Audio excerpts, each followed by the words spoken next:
Намечается полночная покатуха. Новые ребята, незнакомые, в Инстаграме написали, что прилетают с границы, по сути, пол-первого ночи и просят помочь им встретить, отвезти на арендованное жилье. Конечно, Калюня в деле. Темень в Америке по сравнению с Москвой, конечно, знатная. Очень-очень тяжело на улицах по ночам. Ну, электричество дорогое. Не знаю. Вот это реально вопрос такой, с которым думаешь, как, Россия с этим справляется, что освещать города очень сильно. Здесь, ну вот, вы сами видите, как. А я тем временем еду встречать новых ребят в аэропорт. Что делать? Мужик сказал, мужик сделал. Коля писал, что встречает. Попросили встретить пол-первого ночи. Прилетают. Еду встречать. Такие дела.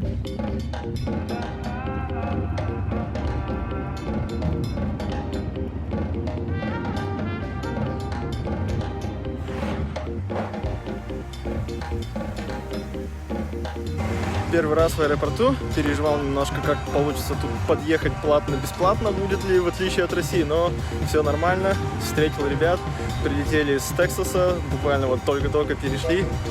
Новые жители Сакрамента! Погнали, повезем их, посмотрим, куда заселяются они.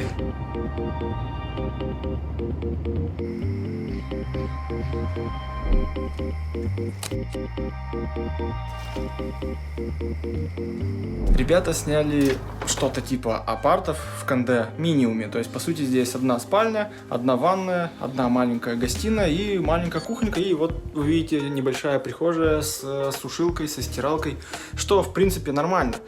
Стоило это 1700 со всеми таксами Airbnb-шными за 2 недели. То есть, как бы, окей, дороговато. Ты, грубо говоря, за 1500 можешь снять апарты на месяц. Но для начала это нормально. И самая главная фишка, ребята ее еще пока не понимают, не осознают, это даунтаун. И они правильно сделали, что остановились здесь, потому что здесь хотя бы можно погулять и сделать какие-то все первоначальные дела, немножко привыкнуть, адаптироваться, особенно без машины, проще, потому что когда ты оказываешься в типичных районах Сакрамента, где вокруг тебя просто километры одноэтажных домов, ну, поначалу людям немножко тяжело, особенно после России, где ты можешь выйти прогуляться до магазина просто так. Там в каком-нибудь кафе сходить, так вот там обычно никаких кафе, кроме Карлс Джуниора, Макдональдса и Старбакса, нет. А здесь в даунтауне как раз-таки вся движуха, и можно, грубо говоря, чувствовать себя примерно как в обычном городе. Единственное, что здесь максимально странно, это проходной санузел, то есть из гостиной, чтобы попасть в спальню, где я сейчас нахожусь, вам надо пройти через санузел. Но здесь есть дверь, у которой убрана ручка, и она запечатана, так что это сделано специально. Явно здесь было несколько комнат, и через ту прихожую, которую я вам показал в самом начале, был проход на несколько комнат, и, грубо говоря, вокруг вот этого домика. Но, скорее всего, сейчас это все разгородили, сдают разным людям. Ну, ничего. Ну, вот такая особенность. Сегодня я буду пробовать снимать первое небольшое интервью в Америке, собственно, к которым давно хотел подойти, но никак не знал, с какой стороны это сделать. И вот, наконец, одни ребята согласились в этом поучаствовать, за что им огромное спасибо. И на самом деле весьма переживаю, потому что я же не интервьюер, как Юрий, который будет дуть. Но, друзья, в любом случае, сразу же оговорочка. Во-первых, если вам понравилось, поддержите меня, пожалуйста, и напишите в комментариях какие-нибудь слова поддержки. И плюс это поможет, естественно, как бы это банально ни звучало, продвигать видео. Ну и, естественно, поставьте лайк, пожалуйста. Также, если есть какие-то идеи, предложения, пожелания, или если вы чувствуете, что я какую-то тему недостаточно осветил, недостаточно дожал, недостаточно вопросов позадавал, тоже, пожалуйста, напишите, чтобы вам хотелось узнать больше, чтобы в следующий раз, когда я кого-то еще найду, кого поснимать, я сделал это намного лучше. Ну и, конечно же, друзья, те, кто сейчас приезжает в Сакраменто, кто приедет сюда и кто готов дать мне подобное небольшое интервью, простенькое, пожалуйста, свяжитесь со мной, напишите мне в Инстаграме. Ссылки будут в описании. Привет, друзья! Мы наконец-то в первых, скажем так, интервью гостях. Я как, собственно, хотел давно, о чем сказал в начале видео, с кем-нибудь, наконец-то, здесь, в Сакраменто, снять интервью, помимо того, что о себе все время рассказываю, как у ребят получается здесь обживаться, как они обживаются и вообще с течением какого времени что происходит. И, наконец-то, Алексей и Татьяна согласились. Вы же помните их из предыдущего видео, ну или в начале этого видео, как я вставил, объединил это в два, или объединил в одно, или сделал в два ролика. Не знаю еще, но вы-то уже сейчас это смотрите так, как это получилось. Так вот, помните, да, как мы их встречали в аэропорту поздней ночью? Давайте перейдем к вопросам вкратце по порядку. Поехали, друзья. Откуда вы? Мы из Красноярска. Сибирь, грубо говоря, практически. Это Сибирь. Сибирь, кстати, да? Да. Не только Новосибирск. Нет, это Сибирь. Центр России, да. Не только Москва единый. Все правильно. Да. Новосибирск тоже центр России. Да. Ижевск. Сакраменто, центр Калифорнии, друзья. Кто не знал? Парам-парам-пам. А не север? Нет. Окей, Красноярск. Отлично. Когда вы сюда заехали? Получается, мы с вами месяц уже знакомы? Получается, да. Получается, Сегодня да. ровно месяц. Да, 11 февраля мы прилетели сюда. Нас встретил Николай. Первое лицо в Сакраменто, которое мы увидели, это был Николай на пикапе. И с тех пор, да, закрутилось, завертелось. 11 февраля вы границу перешли и в этот же день полетели? То есть у вас в паспорта, в бумагах какая дата? 10-й Нет, день? мы перешли границу 10 числа, переночевали в Браунсвилле и из Браунсвилла через Даллас транзитом прилетели в Сакраменто. Вот. Так, Браунсвилл. Давайте тогда, наверное, выстроим такую, да, тактику повествования. Начнем с Мексики, потому что до Мексики и так уже понятно, как всем добираться. Но вот ребята перешли, в отличие от нас и от большинства, не через Тихуану, а через что? Как там? Рассказывайте. Сейчас, на данный момент, на границе с Мексикой и США действует приложение, называется оно CBP One. Я думаю, все, кто интересуется иммиграцией, в курсе, как оно работает и что. Мы же попали в такую пограничную ситуацию, приложение начало работать 12 января.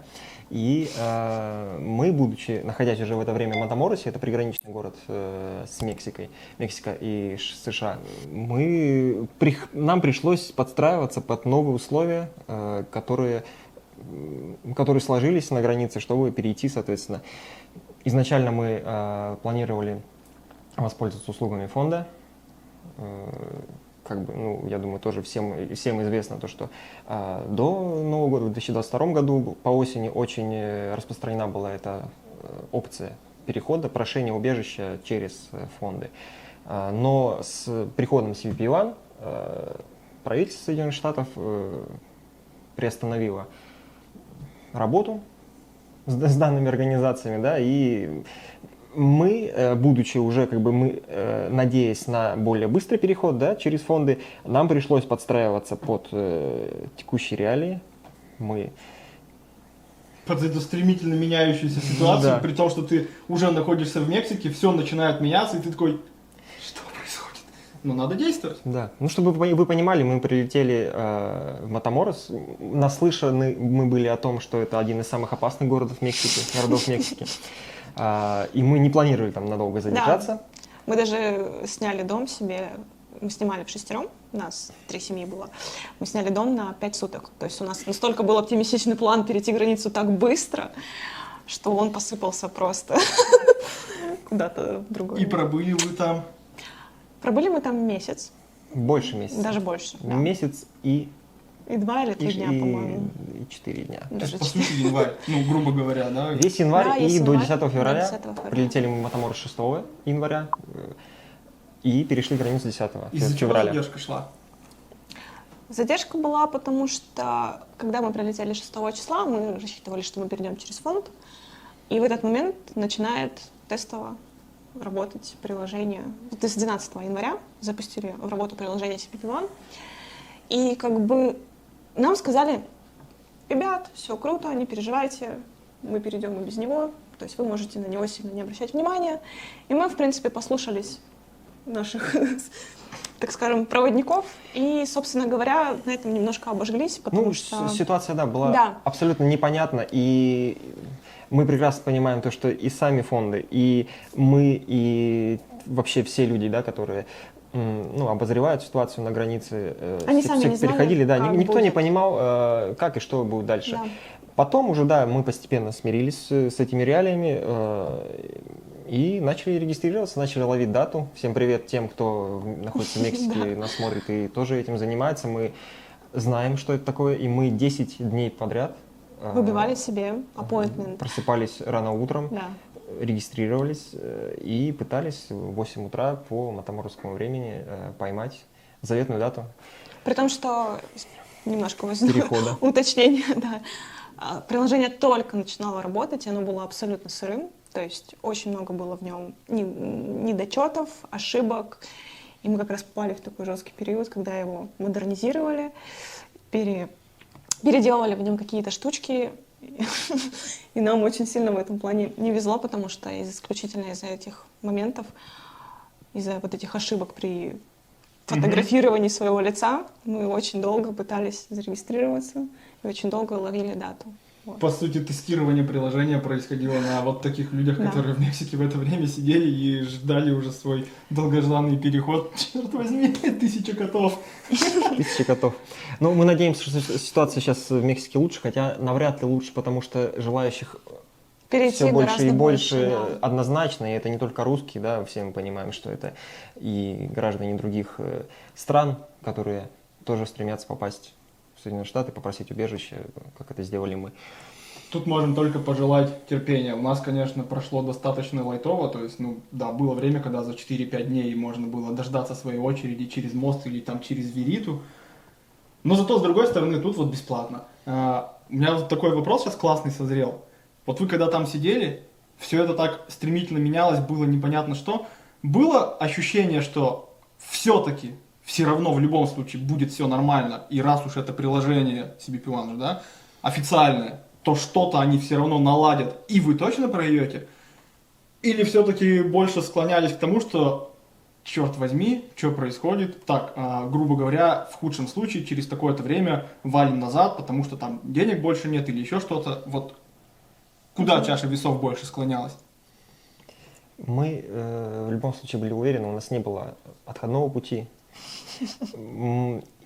Самое, что нас успокаивало, то, что это работает, это реально, да, приложение появилось, люди начали регистрироваться, начали выбивать себе дату и проходили границу, делали это очень спокойно, все проходило четко, гладко, и ты видишь, что на твоих глазах твои знакомые, с кем ты общаешься, с кем ты живешь, да, они получают даты, они переходят границы, и ты...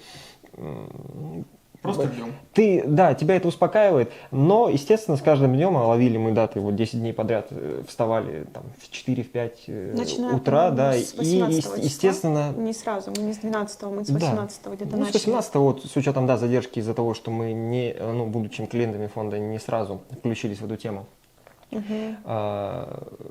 Все это время, да, ты просыпаешься, ты пытаешься, а чтобы ты понимал, там вот это розыгрыш лотерея, да, как бы ты 8 утра, и все, и ты, если не получилось, то не получилось, и все, и ты ждешь сутки. И ты просто существуешь там, потому что нет другой деятельности, ты находишься в самом опасном городе Мексики, у тебя, по сути, нет другой деятельности, кроме как сидеть и ждать своего перехода.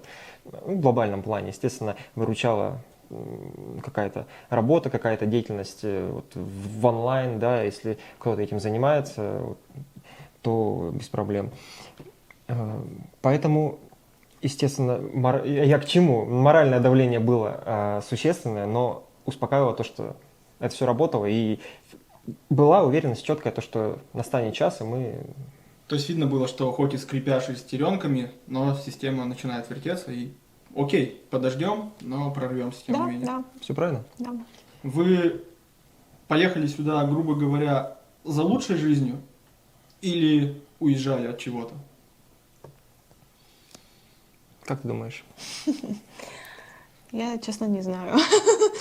Это сложный вопрос в том плане, что значит вообще лучшая жизнь, какая она. Вот некоторые, в частности у меня, хейтеры считают, что ты, ну, то есть вот условно я, условно вы, условно большинство вот таких простых нас, не детей миллионеров, а вот просто кто присутствует на ютубе, простые ребята, что мы ничего не добились в России, и типа поехали, потому что у нас ничего не получается, мы не нашли себя в России, типа мы там, не знаю, сидели на шеях у родителей, и вот с этим посылом поехали в розовых очках в Америку, якобы здесь деньги на деревьях растут, и вот, типа, у хейтеров такое мнение, что вот мы сюда поехали за растущими на деревьях долларами, потому что вот мы такие бездельники, которые в России ничего не смогли сделать.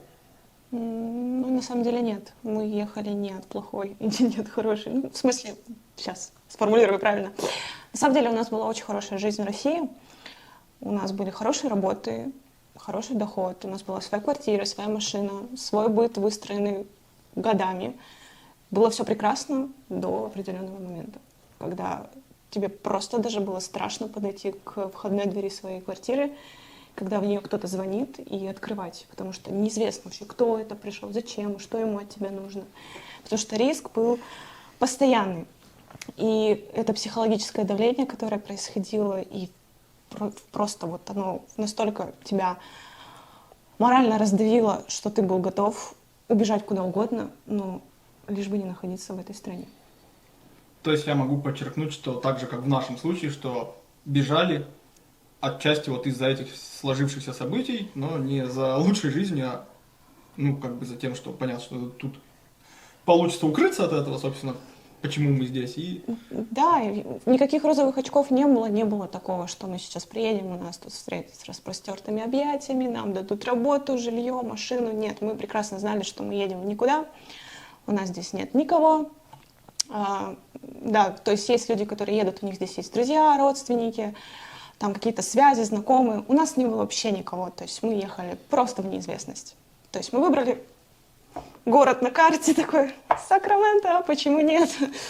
И поехали туда, совершенно не зная, что нас ждет, но четко уверены в том, что бы ни случилось, мы обязательно будем стараться решить любую ситуацию, которая возникнет на нашем пути. То есть мы прекрасно были готовы к тому, что, может быть, случится какая-то опасная ситуация в Мексике, потому что это 100% может быть так, особенно в Матаморосе, и такие случаи были. Я лично сама знаю таких людей, которые попадали, не скажу, что в плен, но под влияние, так скажем, картеля, будучи передвигаясь просто по городу, на них выкатывается огромное количество машин, их держат под автоматами. Очень страшно, но тем не менее, когда у тебя есть определенная цель, и ты ее преследуешь, никакие преграды тебя не будут останавливать. Ну, то есть, да, резюмируя, мы уезжали от обстоятельств. Да. Это однозначно. Мы не уезжали от плохой жизни к хорошей, да, в нашем понимании. Мы не уезжали от хорошей жизни к хорошей, у нас не было такого. Мы уезжали от обстоятельств. Угу. Как и многие, как и все, мы со многими людьми познакомились в этом пути. И всех нас объединяет одно общее. Все мы знаем, что происходит в России сейчас. Все мы хотим, до сих пор хотим, чтобы это все поскорее закончилось.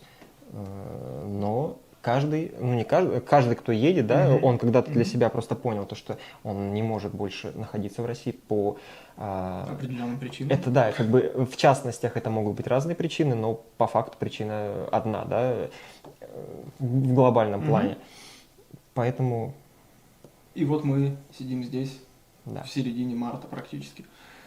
Окей. О финансах понимаю, что у всех это очень интимный вопрос, но давайте так попробуем как-то абстрактно это сказать.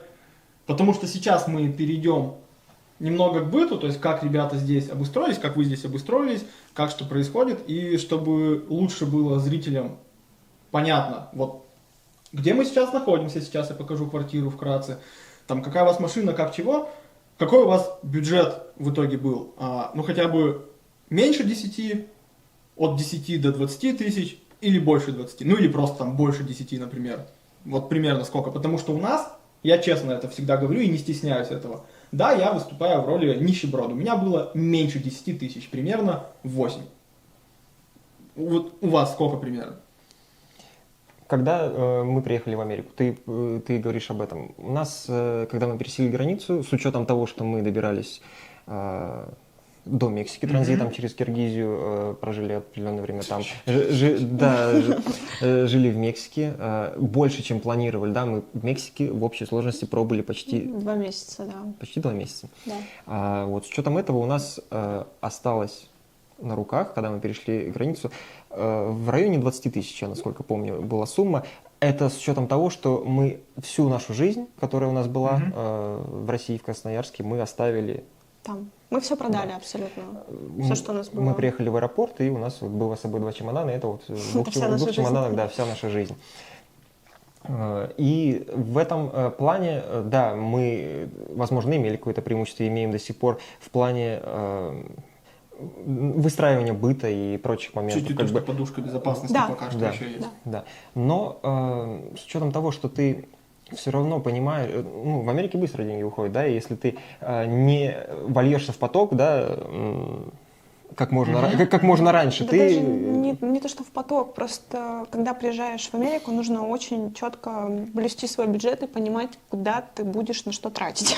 Согласитесь, то, что вот у меня такое мнение, что если у тебя меньше 50 тысяч, то они вообще просто вот Они улетают очень быстро, потому что деньги здесь по-другому немножко. с российским курсом. Да, Вот это важно они отметить. здесь ощущаются очень совсем по-другому, и к этому нужно привыкнуть, особенно первое время, потому что рубли не равно доллары. То есть, грубо Доллары, говоря, да. смысл в том, что, вот, допустим, у тебя есть какая-то хорошая, на твой взгляд, квартира в России, ну, не в Москве, окей, да, в Москве там квартиры по 20 миллионов, это совсем другие деньги, но если у тебя любое жилье вне Москвы, со средними ценами, ну, там, допустим, 3-5 миллионов рублей, да, допустим, ты, типа, там, к нему долго шел, там, взял ипотеку, там, на 25 лет, ну, окей, допустим, даже выплатил ее, но, то есть, типа, в России считается, что все, у меня там есть, там, 2 или 3, это вот так отлично. И продавая ее, не оставляя ничего, куда можно вернуться, ну, то есть, получается так, да, вот у меня тоже, как бы, некуда вернуться, мы продали, по сути, все. Ты приезжаешь сюда, и вот эта сумма денег, то есть, ты такой, я продал жилье, елки-палки, она у тебя здесь просто за несколько месяцев вот так, типа, пум-пум-пум-пум-пум, и ты такой, опа, и нет квартиры, если не работаешь. То есть вот суть в этом. Если не работаешь, да, это самый главный момент, который мы понимали, и когда перед тем, как начали поездку, и в ходе, да, вот этого путешествия, и сейчас понимаем то, что пока ты не работаешь, да, ты, ну, приходится вот этот вот денежный поток как-то пытаться остановить и всячески залатать. Когда ты работаешь, с учетом текущих реалий, с учетом даже того, что ты работаешь за кэш, но все равно в условиях американских, да, и в денежных условиях американских, денежных отношениях, у тебя все равно как бы дела уже начинают обстоять намного лучше.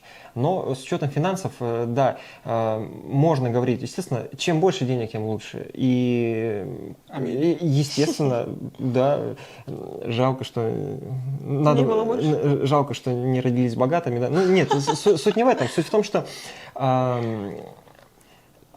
всегда можно рассчитать свой бюджет. У нас был план на все случаи. Ну, как бы, да, у нас был определенный бюджет, и мы понимали, сколько у нас денег будет, когда мы перейдем, примерно, даже с учетом каких-то траблов других. Но я прекрасно понимаю, какой бы у меня был план, если бы у нас было там 5000 долларов в кармане, там 2000 долларов в кармане. У всех свои планы, все приезжают со своим бюджетом, со своими планами, со своим планом действий. Очень жаль людей, которые не имеют этого плана действий, но им тоже здесь помогают. Да. И будучи приехав сюда, очень мало людей, очень мало процентов, мы таких не встречали, может быть, они есть, остаются реально ни с чем, без крова, без еды. Это самый главный момент, который мы увидели здесь, да, и он удивил то, что здесь большая взаимовыручка, большой уровень взаимовыручки. Прежде всего от русскоязычного комьюнити, да, и то, что мы очень много, я, наверное, перескакиваю там с темы на тему, но просто вот так вот оно выливается, то, что многие думают и многие боятся отношения людей, даже не американцев. Американцам вообще все равно, как бы, да, это спойлер, как бы, все равно, кто и что, как бы, русский, украинец, белорус, казах и так далее, это не принципиально. И наоборот прикольно. Они, когда видят, что ты русский, они, о, я знаю, как по-русски будет «здравствуйте» или «до свидания». Да, даже такие моменты. И даже среди русскоязычного комьюнити абсолютно нет отношения злобы или какой-то ненависти, какой-то... Неприятие, там, отторжение какого-то абсолютно нормально принимают. Да, здесь вообще нет никакого различия в этом плане. Ты приезжаешь сюда, и ты становишься частью этого комьюнити, какой бы ты ни был, да, приезжаешь, все знают, кто ты и почему ты приехал сюда. Мне даже кажется, отчасти в России из какой-нибудь глубинки переехать условно в Москву, сейчас мне так кажется, что тяжелее, чем сюда. Возможно. Потому что, да, здесь дорого, то есть, ну, вот если отбросить именно финансы, хотя и с ними церкви, тут куча историй, когда люди приезжали там с $500, я, честно, не представляю, как они тут выживали в первое время, пока не нашли помощь. Но все мы с жильем, даже с машинами церкви помогают и тому подобное. Ну, то есть, типа, в любом случае здесь не пропадешь. Вот я всегда стараюсь подчеркивать это, что и меня мотивировало от тех людей, кого я смотрел. Вы здесь не пропадете в любом случае. Вы не умрете с голоду, и вы, грубо говоря, не сдохнете, не сопьетесь под мостом. Ну, если хоть как-то коммуникативные навыки и немножко голова на плечах. Ну, если есть инстинкт самосохранения, я вот даже так скажу, потому что, ну, да, и коммуникативные навыки, естественно. По сути, помощь есть, где просить, да, для тех, кому она нужна. Но, опять же, речь не о том, я всегда как бы хочу обозначить то, что нет такого момента, что все, ну, типа, значит, нужно ехать всем, или значит, там нужно все бросать и действительно приехать, да, там, если у вас ничего нет, если у вас там просто вы там смотрите на нас, да, как бы и хотите тут тоже приехать и жить в Америке. Дело абсолютно не в этом. Вопрос стоял в том, что надо уезжать. Мы подраскинули, да, как бы, ну, как и все, да, и просто выбрали это место. Здесь есть свои плюсы, но есть свои минусы. Это надо прекрасно понимать и взвешивать. И это выбор каждого. Просто, ну, тоже бывают прецеденты, когда люди приезжают, действительно думая, что, да, вот, тут как бы, да, ты приезжаешь, тебе выдают машину, там, да, ты идешь в церковь, тебе выдают машину, выдают там ящики еды, вселят в квартиру, и все, и через 10 дней ты расписываешься там заявление на грин-карту. Ну, такого нет, к сожалению, или к счастью. Поэтому всем нужно понимать, осознавать риски. Это, я всегда хочу это обозначить, и всегда это говорю, даже там в общении с друзьями, в общении со всеми, с кем я общаюсь, так скажем. Каждый должен понимать, так что какой выбор он делает. Эту тему закончим. И мне писать такие сообщения, как уже были не раз. Слушай, ну вот я собираюсь приехать, что мне там за это будет, какие мне плюшки положены? Никаких. Вот мы сейчас не об этом. Никаких. Про помощь, про которую я говорил, и Алексей, то, что сейчас мысль пытался вам донести, надеюсь, мы ее донесли. Речь не о том, что надо сюда ехать за чем-то, что вам что-то дадут и вам здесь что-то будет. Потому что вот это как раз-таки розовые очки. Но нуждающимся получится здесь выжить. Вот здесь можно будет заставку какую-нибудь сделать, просто там. И вот у нас на календаре 11 марта.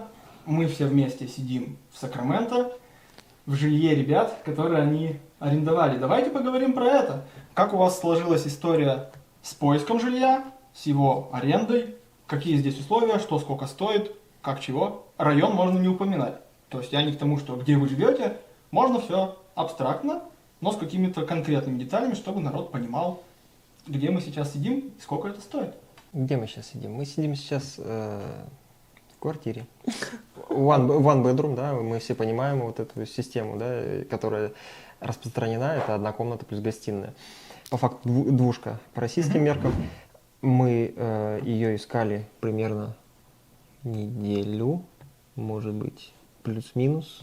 Ты просто было в такой суматохе, что дней. Уже не помнишь, да, сколько дней. Да, это первые дни, которые ты, ну, вот у тебя день прошел, и тебе кажется, что прошла уже неделя. Да. То есть ты познакомился с кучей людей за этот день, побывал в куче новых мест, и ты при этом вообще сам по себе в другом месте, в другой стране, которая... Мозг взрывается, да, немножечко. Да, поэтому ориентироваться сейчас, как бы в ретроспективе, в этих датах очень тяжело, но мы... Ну, где-то примерно, да, мы потратили неделю, и в течение 10 дней мы сюда после прилета в Сакраменто Сюда мы въехали, да, въехали сюда. Мы выбрали обычную тактику, мы ездили, во-первых, первое самое это сарафан, кто-то что-то там знает, слышал, что есть какие-то свободные апартаменты, свободные квартиры и так далее.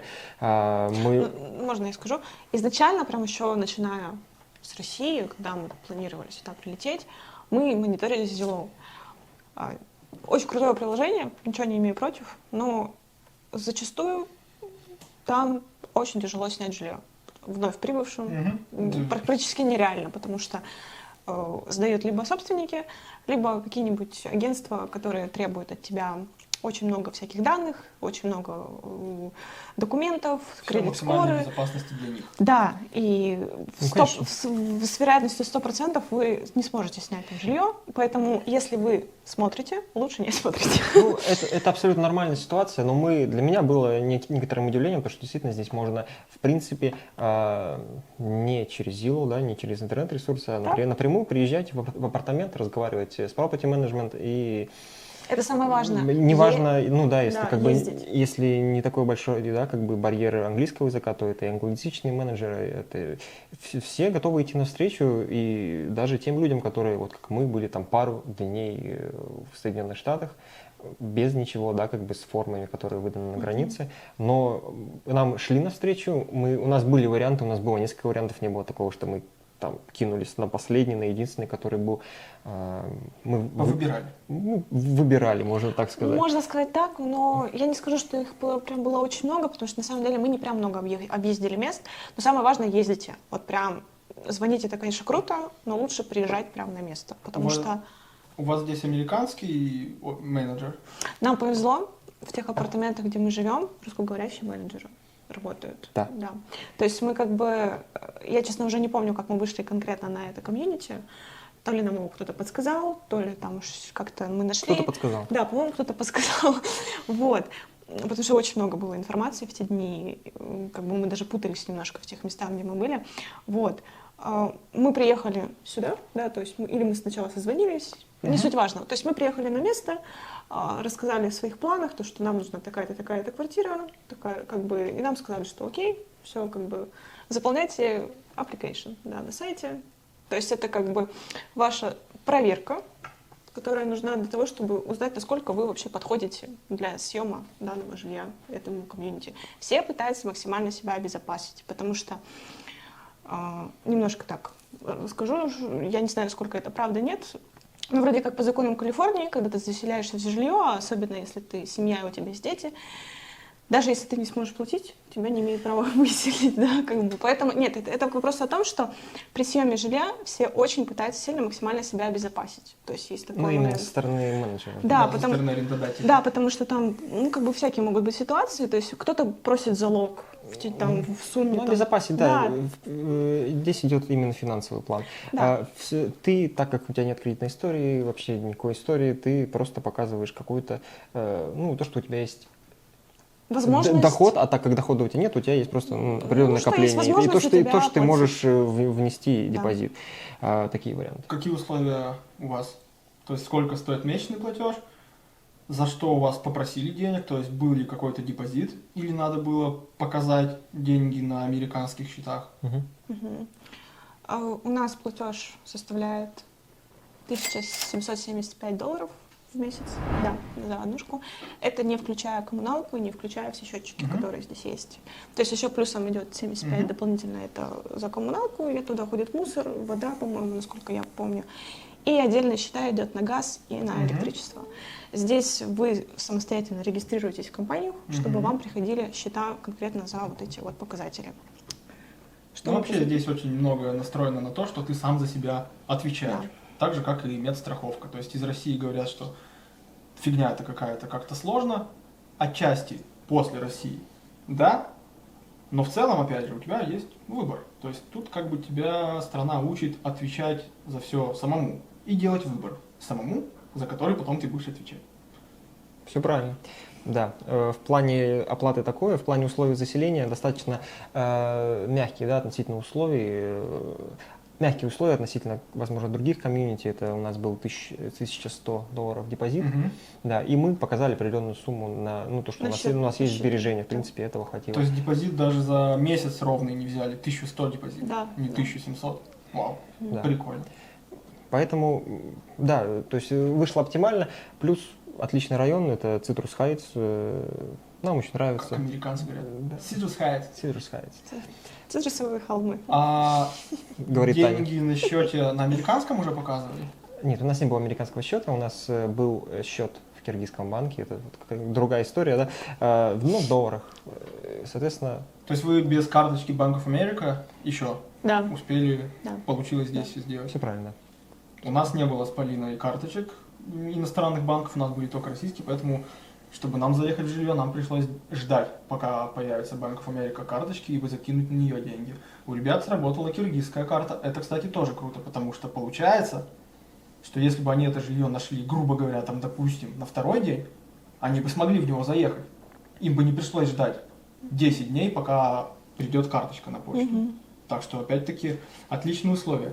И про жилье, друзья, я так как много перевожу мебели, я стал у себя небольшой список вести апартаментов хороших, на мой взгляд, и где нормально относятся к русским, тем, которые вот как мы в таких условиях. Поэтому, если вам нужно небольшой список, ну там на данный момент у меня 7 или 10 апартаментов от 7 до 10, но он будет расти. Подпишитесь на меня в Инстаграме и напишите в личку типа Коля, посоветую апарты, куда можно идти. Я попрошу у вас геопозицию, что вы точно уже здесь, и скину список, пожалуйста, едьте по этим апартам.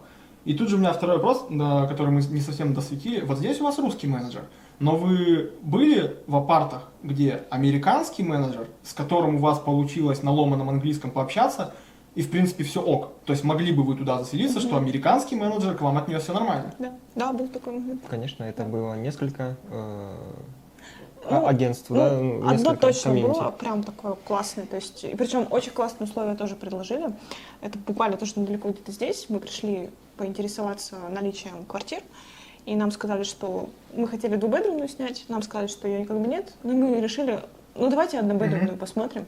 Нам показали, нас провела прекрасная женщина, показала квартиру, как выставочную, у них там все было сделано.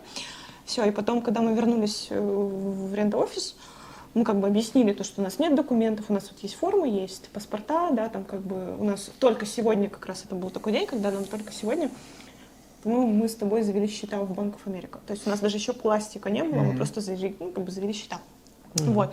Она сказала, ничего страшного, все отлично, типа, заполняйте application на сайте. Условия те же самые, Да. нужно показать определенную сумму в долларах и, да, и определенный депозит. И депозит снести. А всё. эти апарты вы как нашли, которые с американцем? Мы просто как бы ткнули пальцем, такие, а пойдем туда, сходим, интересно, На посмотрим. Google карте или как? Ну где? В смысле ткнули пальцем? Мы просто были... Это недалеко от тех апартаментов, где мы сейчас снимаем. Это Google карты в том И числе. Google карты в да. том числе, да. Плюс, опять же, да, есть добрые люди, которые там выкладывают, да, списки апартаментов. Я не помню, вот Нет, честно, я говорю про соседний сейчас от нас. Да. Я понимаю. Суть в том, что да, Google карты, смотрим, apartments. У нас как было? Здесь, во-первых, Николай это понимает, конечно, мы тоже понимаем, кто-то, может быть, не понимает, здесь очень большие расстояния. И ты, если куда-то едешь, ты уезжаешь далеко, и очень тяжело в плане логистики как бы себя двигать. И ты, как-то крутится, и мы в какой-то день просто были в определенной точке, и Решили посмотреть было вокруг. время, Да. посмотреть, да, какие рядом апартаменты находятся. Мы просто открыли Google карты, apartments, и нашли такие-то вот неплохой рейтинг, давай съездим. Сначала позвоним, да, как бы я потому что люблю звонить, да, в любом случае, как бы там отвечает американский голос, ничего страшного, можно все равно договориться. Звонишь, договариваешься, либо там в день, либо на следующий день, интересует, как бы, да, прежде всего интересуешься, есть ли определенные варианты, есть, все, ты приезжаешь, по месту уже общаешься с менеджером. Где-то это заканчивалось на этапе телефона, да, телефонных звонков, типа мы вам перезвоним, или какие-то условия они озвучивали, которые мы не могли предоставить. Где-то получалось встретиться и договориться, обговорить условия. Вот такая ситуация. Так что в худшем случае, если вы сидите, обзвонили все места, которые вам дали, например, в русском комьюнити, и везде там, допустим, все занято, и вы сидите и пишете в чатах там, ой, что делать, не могу найти жилье, на мой взгляд, скорее всего, это значит, что вы недостаточно проявили усилий, потому что, как минимум, одно из усилий – это открыть карту района, который вы, например, выбрали по школе, по рейтингу школы, или который вам просто как-нибудь понравился, или кто-то там в чате сказал, что, например, Ранчо Кордова – классный район. Но вы просто один день хотя бы выделяйте и поедьте туда посмотреть. Например, просто прокатившись по всем улицам, очень часто стоят таблички у апартов. Now lease, то есть типа сейчас сдается. Так же, как сказал Алексей, вы можете на Google картах вбить apartments, покажет все апартаменты, как будто рестораны, грубо говоря, на карте. Почитайте рейтинг, посмотрите рейтинг, почитайте отзывы, посмотрите фотографии. Понравились эти апарты, понравились другие, выписали себе 5 апартов на районе, например, или 10. И просто тупо поехали в них. Грубо говоря, если вы переживаете за то, что у вас плохой английский, ну, примерно в 11 часов или в 10 утра, ну или в час дня после обеда, с 12 до часа очень часто обед, можно просто смело, тупо как танк, ехать во все подряд апартаменты, в 3 из 5 будет, скорее всего, сидеть лизинг-менеджер, как он тут уже забыл? Property manager. Property manager, и просто идти и к нему разговаривать, главное этого не стесняться. Мы с Полиной были с Google переводчиком. Да, переводчик это Но они тут нормально. оптимальнейший вариант. Они очень нормально относятся, очень с пониманием, с терпимостью какой-то, потому что ты не можешь что-то Типа, да, сказать. окей. Или как бы, нету такого, то, что они там типа троллят, ты приехал вот в нашу страну и не знаешь наш язык. Нет, они очень лояльны, абсолютно спокойны. Даже если они понимают, что ты не знаешь какое-то слово, не можешь сказать, да, они понимают уже как-то заочно о том, что ты говоришь, такой, типа, все, окей, окей. Ну да, это тонкости разговорного английского, то, что Да. мы думаем, то, что если мы есть не надо- ставим глагол не в правильную форму, то нас не поймут, но на самом деле не все проще. Да. Да. Тем более это бытовые вопросы. Ну, то есть, грубо говоря, здесь не надо париться о том, что у тебя плохой английский, потому Да, не что надо тебе бояться. тут почти нечего узнавать. Ну, то есть, Но и не нужно запускать, надо понимать, то, что ты в стране, где разговаривают собой. только по-английски, и это важнейший пункт. Этап. Учить, Если ты хочешь да. здесь себя чувствовать хорошо, если именно в США в общей степени. В Сакраменто еще, может быть, не так ощущается, потому что действительно очень большая русская комьюнити, но в других городах не особо популярных для иммигрантов, это существенный такой Да и просто- момент, и не стоит этого упускать действительно. Просто увереннее гораздо себя чувствуешь уже, и как-то даже интереснее жить здесь. Ты... или скоро мы, короче, так много русских переедет, что мы как сказать, создадим свою секту, создадим свой город где-то, то есть найдем какое-то место свободное, создадим там свой город, и будет чисто русский город. Так, Сакраменто уже считают русским городом. Надо куда-то американцев отсюда Он выселить. уже да? есть, да. Окей. Ну, квартира, собственно, у вас прикольная. Сколько square feet, кто-нибудь помнит? Ты помнишь? 891. Что-то такое где-то было. Может, 1890? Подожди, нет, Не, частные не. дома, да, 1000 с чем-то? У нас, по-моему, тоже 800 копеек. 890, то есть это 89 примерно квадратных метров. Да. Так, у вас объединенный санузел, да? С этим чуть-чуть не повезло, как... Ну, я просто в своем видео говорил, что объединенный санузел очень неудобно, когда вы вдвоем. У вас, как вот бывает иногда, что типа чуть-чуть приходится подождать. Конечно. То есть, ну, короче, окей, чуть-чуть с этим не повезло, но в целом нормально справиться можно. Зато у вас классный балкон. Есть на балкон какие-нибудь планы сделать там чил-зону? Да, надо, чтобы дожди закончились, потому что они льют, не переставая с того момента, как мы сюда приехали. Они будут цветочки. 100%. Практически, да, я хочу цветочки туда поставить. Конопли будете выращивать? Нет. Бизнес-идея номер 7. Кстати, у вас договор на полгода? Да, мы заключили договор на полгода, потому что мы хотели же двушку себе все-таки, ну, двухбедрумную, с расчетом того, что, возможно, здесь освободится двухбедрумная, мы туда переедем. Да. То есть, как бы, даже можно договориться и на такие условия, что как бы тебе идут навстречу. То есть, хочешь двухбедрумную, окей, мы Да. тебе Очень сообщим, большое если спасибо она вот тем, кто освободится. идет навстречу. Это Потрясающе, на самом деле.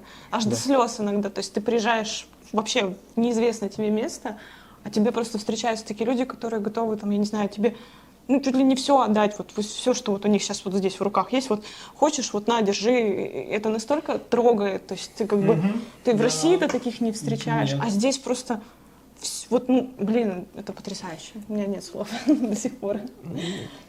все да не все. Но, Ну, я так, я да, утрирую, но как бы, но- люди действительно идут навстречу, и это приятно. Потому что все друг друга понимают, все находятся примерно в той же самой ситуации, все прекрасно понимают, как это приехать сюда. Но особенно с жильем, согласитесь, да, какой для них вот риск, то есть для русскоговорящего менеджера, он подписывает вас, там подписывает нас, подписывает сотни других там человек. И, ну, формально-то с него, грубо говоря, буду спрашивать, потому что в данном случае он ответственный за тех, кого засилил, Ну, да? возможно, да. И, ну, вот мы формально какую-то проверку проходим, но вот я как на это смотрю, ну, какие данные дает наша проверка? То, что у нас нет никаких данных, по Ну, сути, да. согласись, да? Да. И, ну, то есть, по сути, пускают тех людей, которые могут им создать проблемы. Ну, пускают. Блин, у меня такое ощущение, что в Москве тяжелее снять жилье. Ну, это частный бизнес, и да, если этот бизнес идет на такой риск, то они видят в нем какой-то позитив, да, так скажем. Потому что в любом случае здесь большой комьюнити, здесь много, здесь надо сформулировать. Люди сюда приезжают в большинстве своем, опять же, не для того, чтобы обманывать систему. Очень мало таких мы не встречали, да, как бы, Нет. может быть, кто-то встречал, мы не встречали. Приезжают жить нормально, по законам, наконец-то нормально, знают, Да. что будут Да. в безопасности. Да, поэтому я думаю, что здесь как бы агентство по недвижимости, да, как бы хозяева апартаментов, они понимают, взвешивают риски и объективно к ним подходят, понимая то, что навряд ли человек будет действительно пренебрегать. И спасибо им Данным. за это. Да, спасибо большое. Вот я заметил, что у вас есть камин, разжигали уже или нет? Да. Да. Разжигали, он газовый, можно разжечь, от него Есть тепло идет хорошее небольшое, тепло, да, как бы. да. Но единственный, может быть, минус, дежурная горелка у него достаточно шумная, и как бы на ночь оставлять как бы нет смысла, поэтому мы его тушим полностью.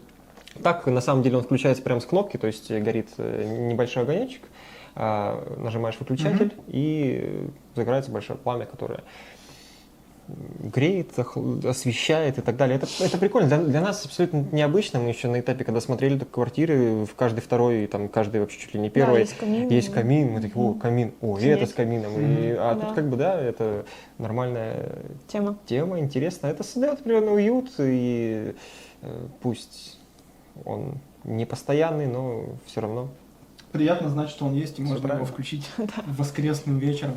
Так, у вас сушилка и стиралка есть, что для однобедрумных апартаментов, ну, на самом деле, не очень частое явление. Сами покупали или все-таки была? Это была здесь. То есть Да. техника вся также включена в стоимость, Да. все нормально. Какие еще есть нюансы? Вот вы здесь уже живете не первую неделю, уже освоились. Что-то всплыло, какие-то недостатки или наоборот какие-то дополнительные плюшки, которые вы заметили, на которые обратили внимание, и такие, о, прикольно. Или, эх, блин, вот тут не доглядели, в следующий раз обратим на это внимание, чтобы зрителям тоже какие-то дополнительную информацию дать при выборе жилья, на что обратить внимание. Мгм. Ну, для меня самое разочарование, наверное, большое — это отсутствие вытяжки. Как бы она есть, но ее как бы нет. Над духовкой? Да. Ну, в смысле, да, над плитой. То есть у них вытяжка идет прямо в микроволновку. И суть в том, что у нее нет выхода наружу куда-то там, воздух не циркулирует. Как надо, не циркулирует. Да, и не вытягивается ничего практически. Она просто красиво шумит. Но я замечу, она делает чуть-чуть. свою она, работу. Она немножко как бы нейтрализует, так скажем, запах, но вот жир, он никуда не деется. Да, я его вот снимала с верхней штучки. Так, что еще? Так, ну, наверное, еще такой очень такой тонкий момент, то, что американские дома — это не наши красивые кирпичные, там, Абсолютно. толстые, деревянные, теплые. Здесь дома достаточно хлипенькие, я бы так сказала. Ну, картонные, И да, и как бы дует с окон, дует с дверей. Но здесь и не холодно, прям катастрофически, потому что, ну, это Ну да, совсем- когда у нас в Красноярске в квартире дуло с окон, и, Это было и за не окном было очень минус 40, прикольно. да, это было одно. Когда здесь плюс 10, плюс 15. Да, у и тебя, немножко поддувает, это ничего страшного. Но такой момент тоже есть, да, как бы не критично, но необычно для нас, так скажем. Как по слышимости соседей?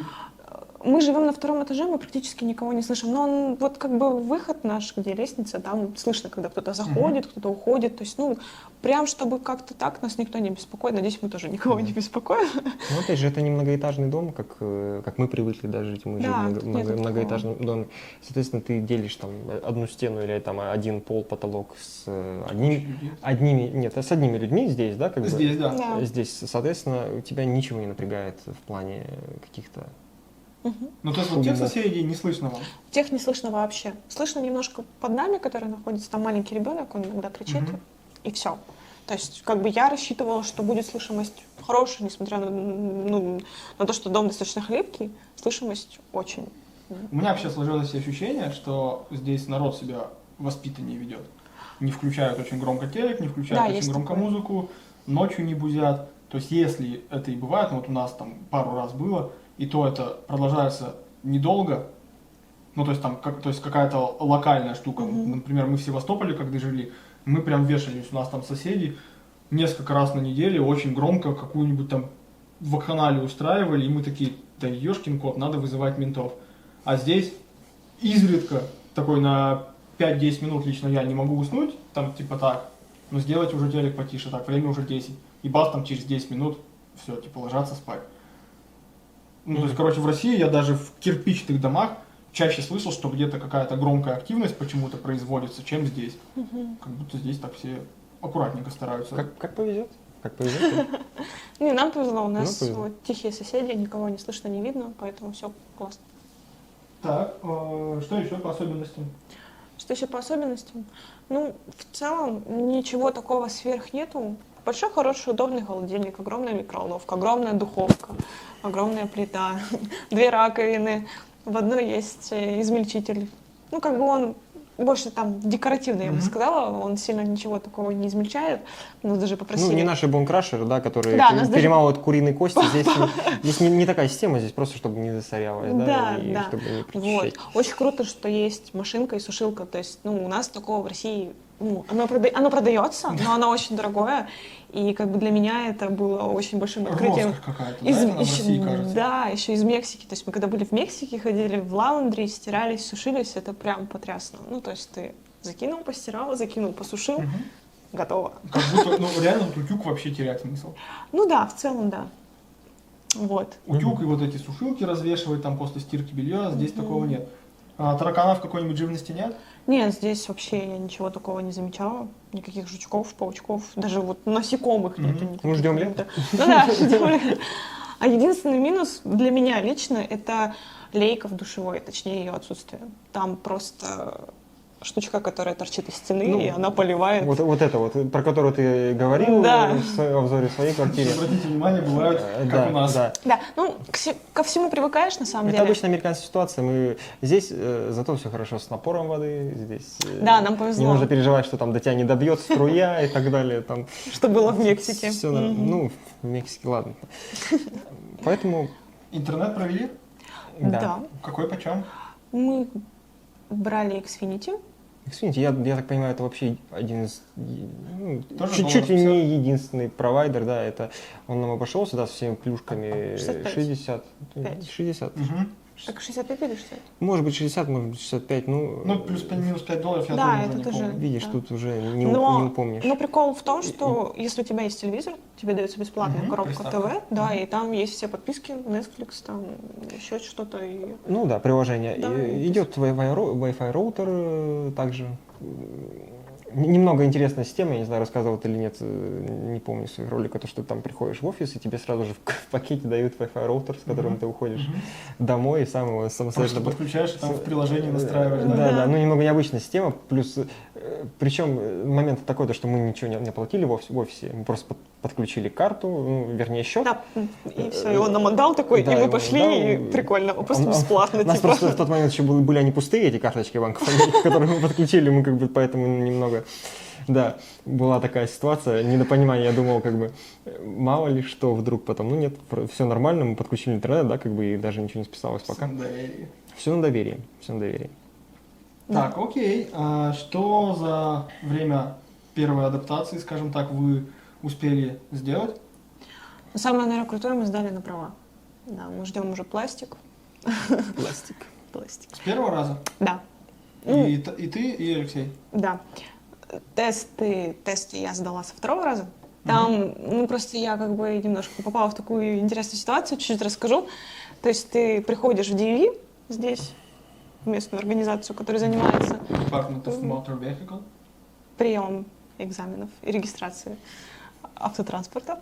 Вот. И ты можешь записаться на appointment, там зарегистрироваться, заполнить анкету, получить там, сфотографироваться и идти сразу сдавать экзамен.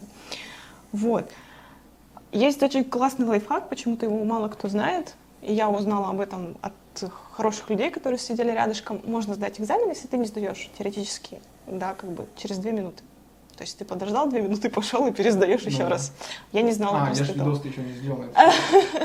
Вот. Да. И это прикольно. Это прикольно, потому что у нас в России, если ты завалил, все, как бы. А тут можно прийти, Ну не да, и знаю. в общем, если рассказывать, да, система здесь немного другая. Здесь ты не должен отучиться в автошколе, не должен сдать какие-то внутренние экзамены, отдать кучу денег там и так далее. Коля расскажет потом Да. в своем видео. Давай не будем Это мешать. так, в общих чертах, Да. да, поэтому так оно и быстро получилось. Да, экзамены мы А так сдали мы- теоретически сначала, потом мы записались на appointment на вождение. Это можно сделать практически сразу. Мы записались через 5 дней, мы приехали в DMV, где сдавали тесты, и сдали экзамен по вождению. На самом деле, нам повезло, мы сдавали здесь Фолсами. Там достаточно легко сдать, как оказалось. Очень лояльно к тебе относятся. То есть была наслышанность о том, что в каких-то DMV при сдаче экзаменов требуется social. Social у нас еще пока нет.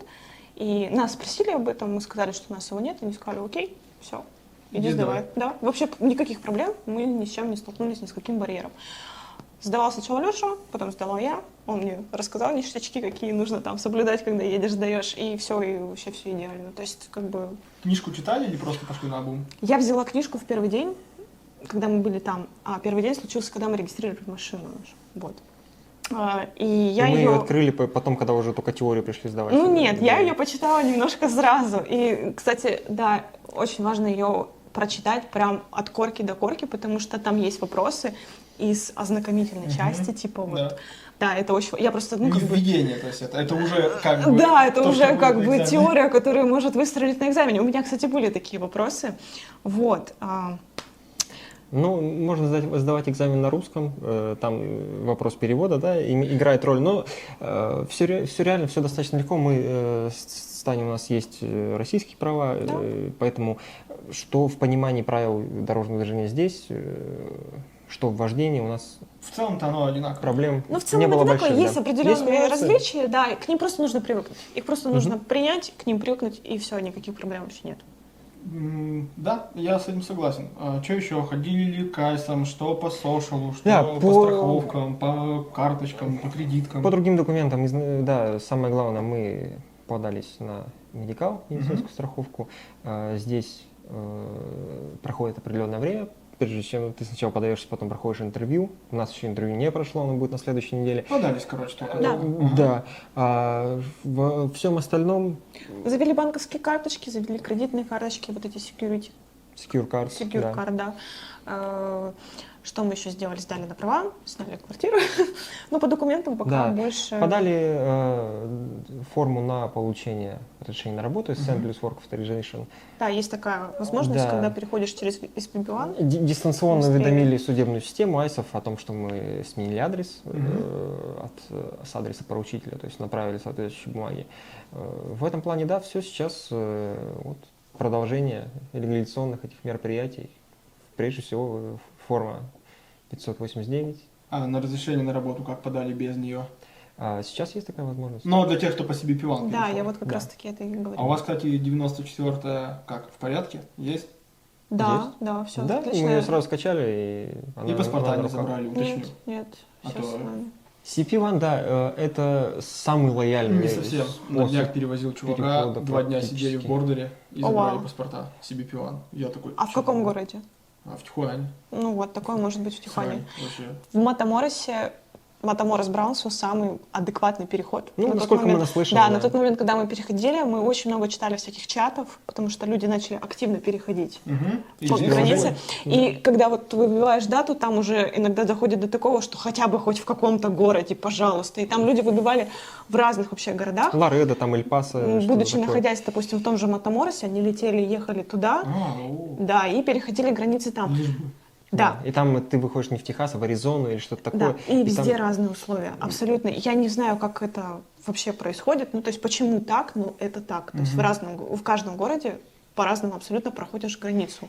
Да, поэтому имейте в виду, держите руку на пульсе, читайте чаты. И, ну, от нас, да, мы переходили через Матаморос, Браунсвилл, это самый лояльный. То пункт есть перехода. мы максимум в бордере просидели 6 часов. Все очень Не в пошло. бордере, а на границе. Ну, вот, на границе. в оформительной вот этой Да, то есть палатки. мы прошли все необходимые процедуры, которые там требовались. Там снятие отпечатков, ДНК-тест, проверка паспорта. Прививка. Прививку, да, мы поставили Да, прививку. обязательно. Мы попали еще в тот день, 10 числа, когда до 12 можно было пройти, не поставив прививку, а мы пришли в палатку, где ставили прививку после 12, и там просто в Google переводчик забили текст, подключили к колонке, перевели, нажали озвучивание перевода, и там прям четко было сказано, что теперь Типа прививка прививка, да? обязательно. И если вы ее не ставите, значит, вы идете обратно в Мексику. И скажу я вам, были люди, которые отказались, и они ушли обратно в Мексику. Это хорошо. кринж для меня, Ну, конечно. да, у всех свои Ну да. требования. Так, Вопрос. security карт на каких условиях сделали? 200 и 500 долларов, сколько? Мы положили по 500. 500 долларов, Да. да. Ну, мы оформлялись, у нас даже не было критерия какого-то, ну, по крайней мере, менеджер не обозначил то, что можете там максимум 200 Нас не или максимум ограничивали. 1000. Она просто сказала, сколько вы хотите Сколько закинуть. мы хотите, у нас сказали, было там с собой налички вот столько, мы вот, Да, вот типа, столько. давайте. Банковские деньги они не дали еще? То есть Нет. только свои? Нет, да, сказали, возвращайся через 6 месяцев, типа, поговорим по этому Да, поводу. они дали такой, скажем, период, когда мы пользуемся этой картой, они смотрят, как мы ей пользуемся, и сказали, что ну, через 6 месяцев придете, там уже посмотрим, если что, выдадим вам уже свои. Ну, как бы, Окей, просто у меня уникальная история. Я закинул 200 своих, и банк мне дал 300 О. заемных. Прикольно. Да, но я делал все не как обычно, у меня шло через одно место, но пришло вот к такому интересному результату. Но я подал, опять же, через большое количество времени. А вы через сколько подали на кредитку? Вот security карт вы через сколько оформили?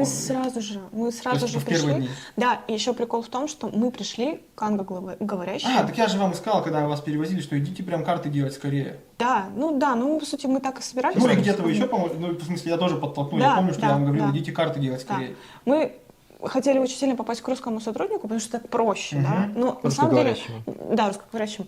На самом деле вообще не имеется никакого значения. просто Можно открыть прийти карту. просто к обычному Да. американцу, они подключат переводчика, и все нормально вообще абсолютно проходит. Все спокойно. То есть можно не бояться, можно спокойно прийти к англоговорящему и завести все карточки. Нам удалось завести в один день и обычные дебетовые, и кредитные. Единственное камень преткновения, да, как бы первые дни, у тебя должно быть подтверждение адреса.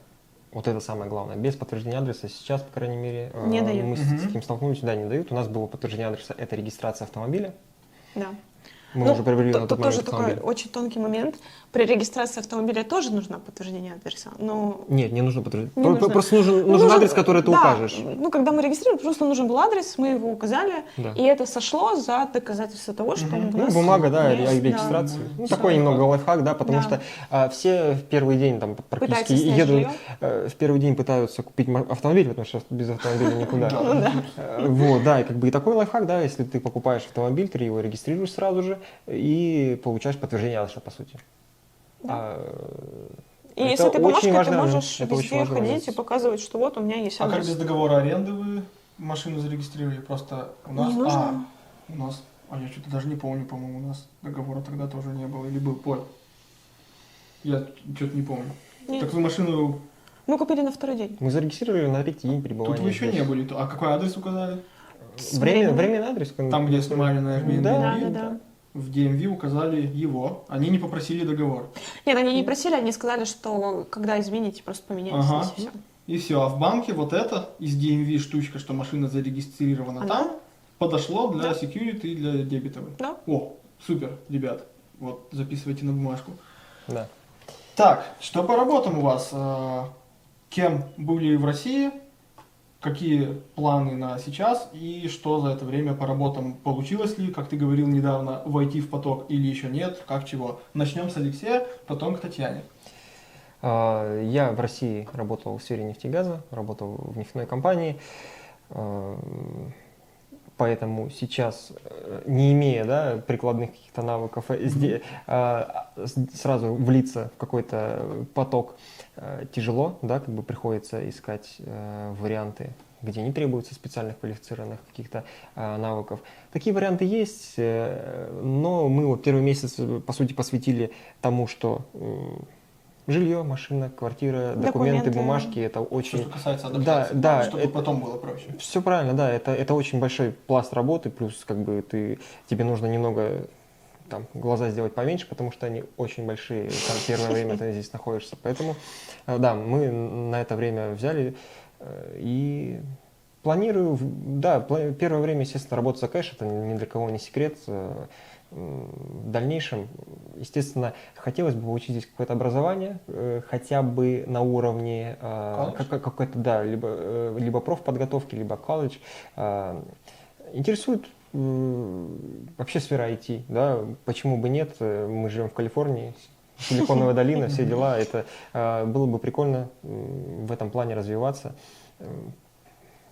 очень было бы здорово. Но нефтянку здесь не хочешь? Нефтянку здесь, в Калифорнии, я насколько знаю, что-то каких-то вариантов вакансий трудно найти. Все говорят, едь в Техас. Но Техас — это немного другая тема. Мы сейчас легализуемся. Для легализации нам нужна Калифорния, соответственно. Ну и плюс нефтегаза на самом деле хватило в жизни, пока такое ощущение, по крайней мере, есть. Поэтому, но диплом российский есть, его можно...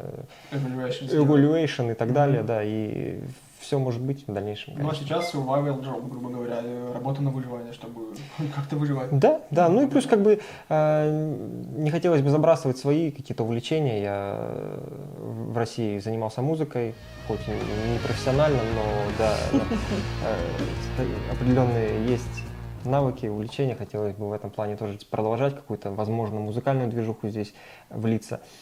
Не думаю, что она прям сильно развита здесь, но если она не так развита, можно ее организовывать, поэтому планы на это тоже есть. Они есть в голове, да, однозначно, они есть в голове, и когда-то, может быть, завтра, может быть, через неделю я там начну активно этим заниматься, да, как бы все может быть, там, каждый день ты встречаешь новых людей, единомышленников, которые могут перевернуть твое мировоззрение, сознание, жизнь, там, и натолкнуть тебя на что-то, поэтому я сейчас открыт ко всему, да, ко всему, это точно.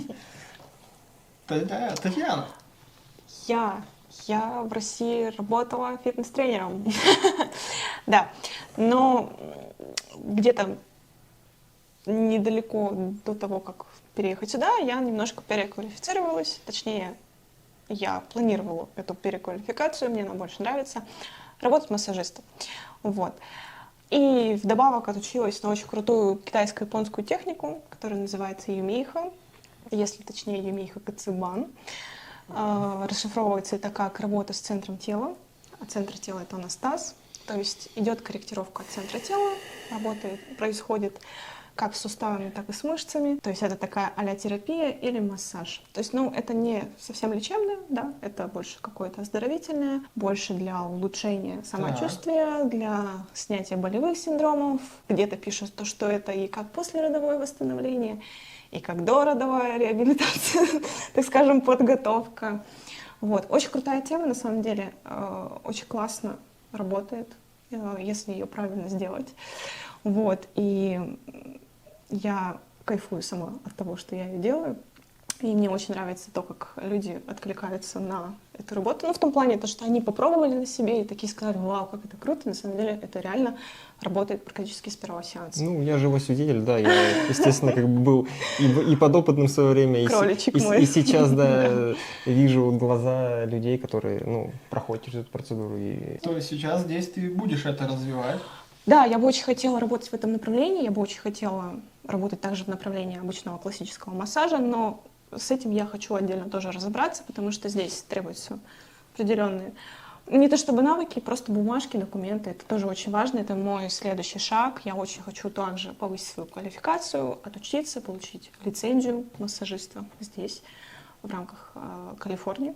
возможно, потом в других штатах тоже, почему нет. И при этом сейчас я смотрю, ты уже здесь начинаешь малый бизнес. Да, я потихонечку начинаю работать, потому что на самом деле это очень классная тема, и я очень хочу, чтобы люди, они узнавали и пробовали ее на себе. То есть вот я вижу у тебя вторая комната, по сути, ваша основная спальня, которая должна быть спальней, а она у вас не используется как спальня. Я в ней вижу какие-то принадлежности для... Что ты тут делаешь? Это, по сути, моя рабочая студия.